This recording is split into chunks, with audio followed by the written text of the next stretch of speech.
Alice's Adventures in Wonderland by Lewis Carroll. Chapter 5. Advice from a Caterpillar. The caterpillar and Alice looked at each other for some time in silence. At last the caterpillar took the hookah out of its mouth and addressed her in a languid, sleepy voice. "Who are you?" said the caterpillar. This was not an encouraging opening for a conversation. Alice replied, rather shyly, I hardly know, sir, just at present. At least I know who I was when I got up this morning, but I think I must have been changed several times since then." "What do you mean by that?" said the caterpillar sternly. "Explain yourself." "I can't explain myself, I'm afraid, sir," said Alice, "because I'm not myself, you see." "I don't see," said the caterpillar. "I'm afraid I can't put it more clearly," Alice replied very politely, "for I can't understand it myself to begin with, and being so many different sizes in a day is very confusing." "It isn't," said the caterpillar. "Well, perhaps you haven't found it so yet," said Alice, "but when you have to turn into a chrysalis, you will some day, you know, and then after that into a butterfly, I should think you'll feel it a little queer, won't you?" "Not a bit," said the caterpillar. "Well, perhaps your feelings may be different," said Alice. "All I know is, it would feel very queer to me." "You," said the caterpillar contemptuously. "Who are you?" Which brought them back again to the beginning of the conversation.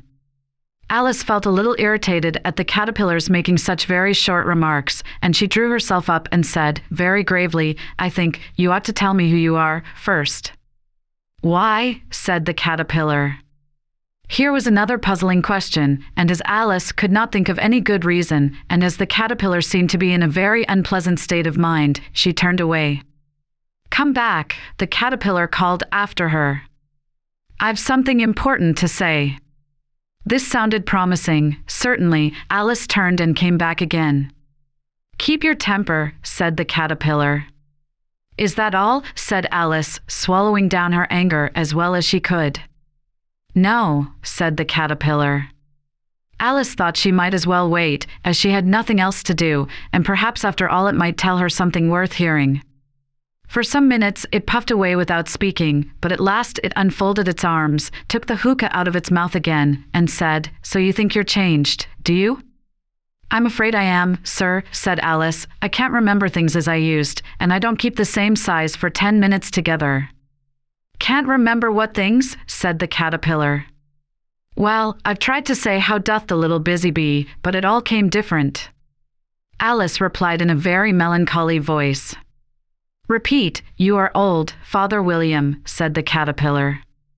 Alice folded her hands and began. "You are old, Father William," the young man said, "and your hair has become very white. And yet you incessantly stand on your head. Do you think, at your age, it is right?" "In my youth," Father William replied to his son, "I feared it might injure the brain. But, now that I'm perfectly sure I have none, why, I do it again and again." "You are old," said the youth, "as I mentioned before, and have grown most uncommonly fat. Yet you turned a back somersault in at the door. Pray, what is the reason of that?" "In my youth," said the sage, as he shook his grey locks, "I kept all my limbs very supple. By the use of this ointment, 1 shilling the box. Allow me to sell you a couple?" "You are old," said the youth, "and your jaws are too weak for anything tougher than suet. Yet you finished the goose, with the bones and the beak. Pray, how did you manage to do it?" "In my youth," said his father, "I took to the law, and argued each case with my wife. And the muscular strength, which it gave to my jaw, has lasted the rest of my life." "You are old," said the youth. "One would hardly suppose that your eye was as steady as ever. Yet you balanced an eel on the end of your nose. What made you so awfully clever?" "I have answered 3 questions, and that is enough," said his father. "Don't give yourself airs. Do you think I can listen all day to such stuff? Be off, or I'll kick you downstairs." "That is not said right," said the caterpillar. Not quite right, I'm afraid, said Alice, timidly. Some of the words have got altered. It is wrong from beginning to end, said the caterpillar decidedly, and there was silence for some minutes. The caterpillar was the first to speak. What size do you want to be? It asked. Oh, I'm not particular as to size, Alice hastily replied. Only one doesn't like changing so often, you know. I don't know, said the caterpillar. Alice said nothing. She had never been so much contradicted in her life before, and she felt that she was losing her temper. Are you content now? Said the caterpillar. Well, I should like to be a little larger, sir, if you wouldn't mind, said Alice. 3 inches is such a wretched height to be. It is a very good height indeed, said the caterpillar angrily, rearing itself upright as it spoke. It was exactly 3 inches high. But I'm not used to it, pleaded poor Alice in a piteous tone. And she thought of herself, I wish the creatures wouldn't be so easily offended.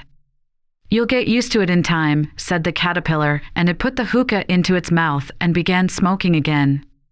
This time Alice waited patiently until it chose to speak again. In a minute or two the caterpillar took the hookah out of its mouth and yawned once or twice and shook itself. Then it got down off the mushroom and crawled away in the grass, merely remarking as it went, one side will make you grow taller, and the other side will make you grow shorter. One side of what? The other side of what? Thought Alice to herself. Of the mushroom, said the caterpillar, just as if she had asked it aloud, and in another moment it was out of sight. Alice remained looking thoughtfully at the mushroom for a minute, trying to make out which were the 2 sides of it, and as it was perfectly round, she found this a very difficult question. However, at last she stretched her arms round it as far as they would go, and broke off a bit of the edge with each hand. And now which is which, she said to herself, and nibbled a little of the right-hand bit to try the effect. The next moment she felt a violent blow underneath her chin. It had struck her foot. She was a good deal frightened by this very sudden change, but she felt that there was no time to be lost, as she was shrinking rapidly, so she set to work at once to eat some of the other bit. Her chin was pressed so closely against her foot that there was hardly room to open her mouth, but she did it at last, and managed to swallow a morsel of the left-hand bit. Come, my head's free at last, said Alice in a tone of delight, which changed into alarm in another moment, when she found that her shoulders were nowhere to be found. All she could see, when she looked down, was an immense length of neck, which seemed to rise like a stalk out of a sea of green leaves that lay far below her. What can all that green stuff be? Said Alice. And where have my shoulders got to? And oh, my poor hands, how is it I can't see you? She was moving them about as she spoke, but no result seemed to follow, except a little shaking among the distant green leaves. As there seemed to be no chance of getting her hands up to her head, she tried to get her head down to them, and was delighted to find that her neck would bend about easily in any direction, like a serpent. She had just succeeded in curving it down into a graceful zigzag, and was going to dive in among the leaves, which she found to be nothing but the tops of the trees under which she had been wandering, when a sharp hiss made her draw back in a hurry. A large pigeon had flown into her face, and was beating her violently with its wings. Serpent! Screamed the pigeon. I'm not a serpent, said Alice indignantly. Let me alone! Serpent, I say again, repeated the pigeon, but in a more subdued tone, and added with a kind of sob, I've tried every way, and nothing seems to suit them. I haven't the least idea what you're talking about, said Alice. I've tried the roots of trees, and I've tried banks, and I've tried hedges, the pigeon went on, without attending to her, but those serpents. There's no pleasing them. Alice was more and more puzzled, but she thought there was no use in saying anything more till the pigeon had finished. As if it wasn't trouble enough hatching the eggs, said the pigeon, but I must be on the lookout for serpents night and day. Why, I haven't had a wink of sleep these 3 weeks. I'm very sorry you've been annoyed, said Alice, who was beginning to see its meaning.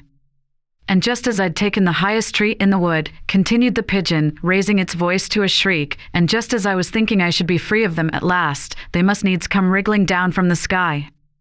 Ugh, serpent! But I'm not a serpent, I tell you, said Alice. I'm a... Well, what are you? Said the pigeon. I can see you're trying to invent something. I'm a little girl, said Alice, rather doubtfully, as she remembered the number of changes she had gone through that day. A likely story indeed, said the pigeon in a tone of the deepest contempt. I've seen a good many little girls in my time, but never one with such a neck as that. No, no. You're a serpent, and there's no use denying it. I suppose you'll be telling me next that you never tasted an egg. I have tasted eggs, certainly, said Alice, who was a very truthful child, but little girls eat eggs quite as much as serpents do, you know. I don't believe it, said the pigeon, but if they do, why then they're a kind of serpent, that's all I can say. This was such a new idea to Alice that she was quite silent for a minute or two, which gave the pigeon the opportunity of adding, You're looking for eggs, I know that well enough, and what does it matter to me whether you're a little girl or a serpent? It matters a good deal to me, said Alice hastily, but I'm not looking for eggs, as it happens, and if I was, I shouldn't want yours, I don't like them raw. Well, be off, then, said the pigeon in a sulky tone, as it settled down again into its nest. Alice crouched down among the trees as well as she could, for her neck kept getting entangled among the branches, and every now and then she had to stop and untwist it. After a while she remembered that she still held the pieces of mushroom in her hands, and she set to work very carefully, nibbling first at one and then at the other, and growing sometimes taller and sometimes shorter, until she had succeeded in bringing herself down to her usual height. It was so long since she had been anything near the right size that it felt quite strange at first, but she got used to it in a few minutes and began talking to herself, as usual. Come, there's half my plan done now. How puzzling all these changes are. I'm never sure what I'm going to be, from one minute to another. However, I've got back to my right size. The next thing is to get into that beautiful garden. How is that to be done, I wonder? As she said this, she came suddenly upon an open place, with a little house in it about 4 feet high. Whoever lives there, thought Alice, it'll never do to come upon them this size. Why, I should frighten them out of their wits. So she began nibbling at the right-hand bit again, and did not venture to go near the house till she had brought herself down to 9 inches high.